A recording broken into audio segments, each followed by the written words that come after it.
I like to pick your thought on which is the hardest question you ever asked you, Jennifer. I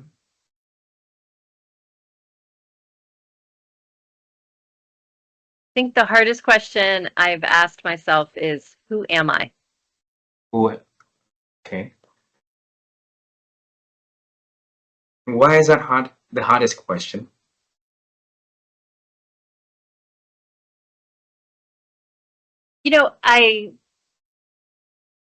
I did meditation for a while, Buddhist meditation for a while, and I wanted to become more calm. It sort of worked a little bit.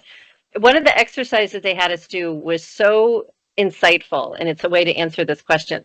They had us write on pieces of paper different aspects of who we are. So at the time, academic, psychologist, feminist, woman, so on. Then we ordered them in the order of most important or least important to most important. So the least important of these identities, maybe as, I don't know, someone who lives in this particular area, that was the first one, and the most important identity spec. And then we went through each one at a time, spending 5 minutes meditating on what if I wasn't this? So what if I wasn't a New Yorker? What if I wasn't an academic? What if I wasn't a psychologist? And that was such a powerful exercise because it made me think about, and I think the point of it is to think about, who am I? Not my profession, not where I live, not where I'm from. Who am I? Who is my soul? And that's a hard question to answer. It's hard to answer it without saying, I'm a psychologist, I'm a New Yorker, I'm this, I'm that. And even when you said, tell us about you, I gave you a list of kind of adjectives for who I am, but that's not who I really am. That's not who my soul is. And so I think I'm still searching for that. Who am I, to find out, aside from being a psychologist, a New Yorker, those other things, who am I at my essence? And how can I celebrate that? And why is it so hard for a lot of people to face with that question and to honestly answer that question, even though they know it's benefiting for them in the long run? Yeah, I think we're trained from childhood to identify ourselves in terms of where we're from, what we do, who we know. I'm to have something special about us, whether it's, soccer player or the person with the crazy socks or the one with the funky hair or whatever, right? We want to stick out. And I think as kids or as teenagers, we seek those external ways to stick out. And we're not, that internal discussion is kind of not, it's not really talked about. I think that's the most important.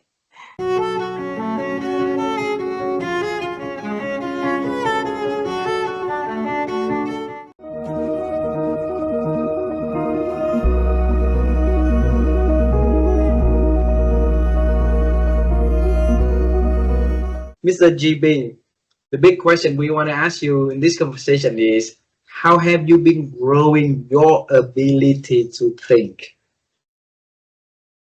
I think you don't need to grow that ability. Everybody has that ability to think. It's getting covered up by a lot of clutter, by a lot of noise. And all you need to do is remove that noise, that clutter, and you will find that thinking will emerge out of you. It's like the Michelangelo structure, the statue.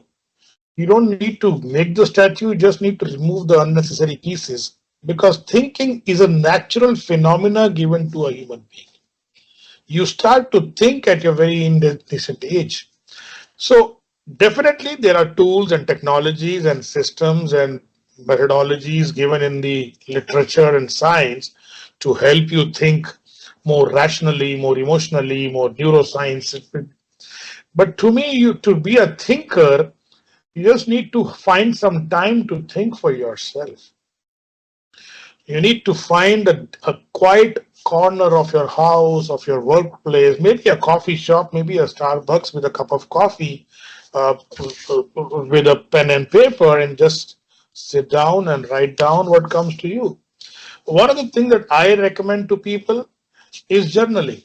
I'm a journaler, and I'm a master coach in journaling, and I'm one of the methodologies of me helping people think is teaching them how to journal.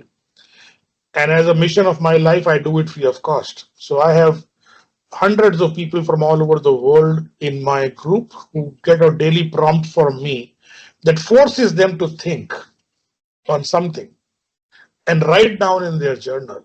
Out of these hundreds of people, even if 10% of them do it, there is a shift in thinking for them.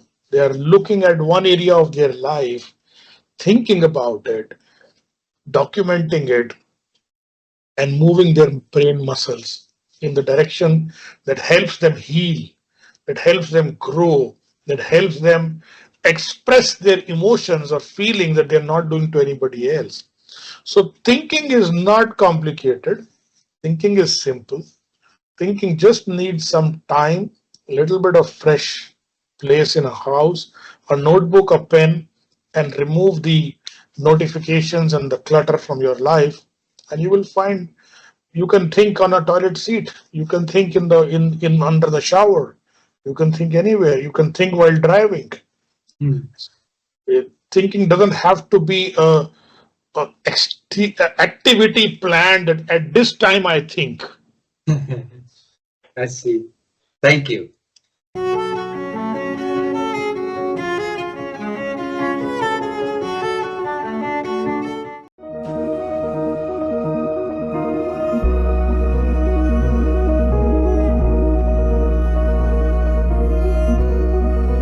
How have you been growing your ability to think over the years? Well, I expose myself deliberately to new situations. So I have a belief that, and I've operated this way, that I need to get out of my comfort zone at least once a year. So one of the things that, so I always try to do that in different ways. Sometimes it's to go on a canoe camping trip and to be out in the wilds and sleep on the floor, which I hate, but I'll do it because it brings me into a new awareness about how lucky I am to have a bed, or to listen to the sounds in the forest and to relish what that is. Now I live in nature. I live out in the country, so I have bears and foxes and deer and everything that I am exposed to a lot. But some people aren't, and I walk every day with my dog in the woods, and I notice things that are different. But I mean, really get out of your comfort zone. So that's part of the reason that I went to Nepal, for instance, was to climb in the Himalayas, to be exposed to a different culture, to sleep in tea houses, and to use toilets that were totally different than the ones that I knew. I mean, all of those things have given me the ability to be, I think, somewhat resilient, which is what you need as you grow older, and to experience new ideas, new places, new cultures, new languages, and to just expose myself to that. I think that's critical for everybody. And that's why I say, I always talk about spotting opportunity. Expose yourself to, you don't have to go to Nepal. You can go down the street, talk to the person who's the drug addict, ask them about their life, find out what happened to them, what kind of trauma perhaps precipitated them being here, and show empathy and kindness. That's the one thing we can all do. We need no money to be kind. Yeah. To smile at a stranger, to laugh, do that more often. See what that makes you feel better. Yeah. Those are the little things that contribute to your well-being without, and to others too, but you don't realize how important it is to you.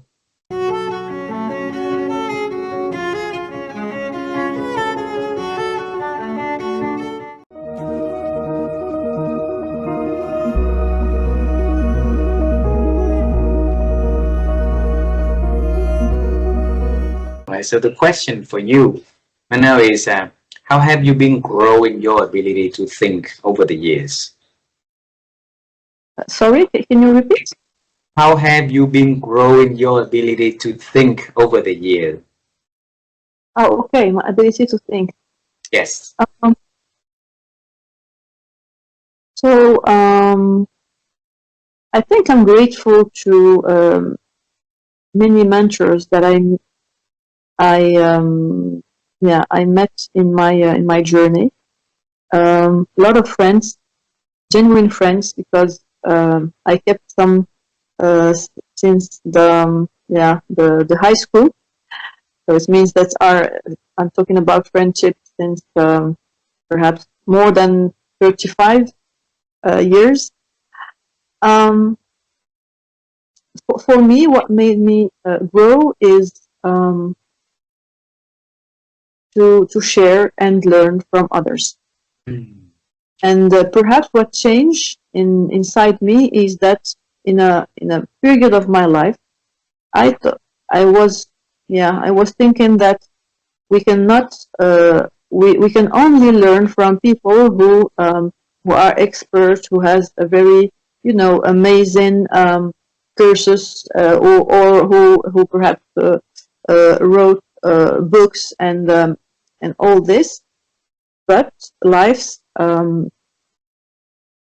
made me know that we can also learn from everyone, even from child, and that is the most that is very it's awesome to see how we can learn even from our children, and there is also a mirror between us and our children. And when we don't feel aware well, or we are we are spending or we are going through a stressful period, or perhaps doubt period, we have a beautiful mirror at home if we are parents.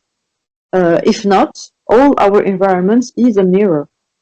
So yes, I trust Gandhi when he said that we need to embrace the change that we want to see around us. Yes, we also need to they say to take in charge the responsibility of the change that we are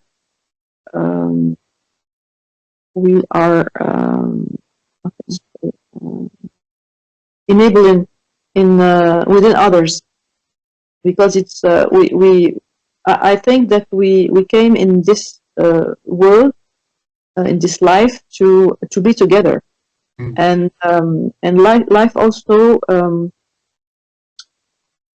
suggests me in many situations how to do with others, and how it may be more smooth and more delights, and also more fun to do things with others, because the diversity is diversity may allow many treasures to come up.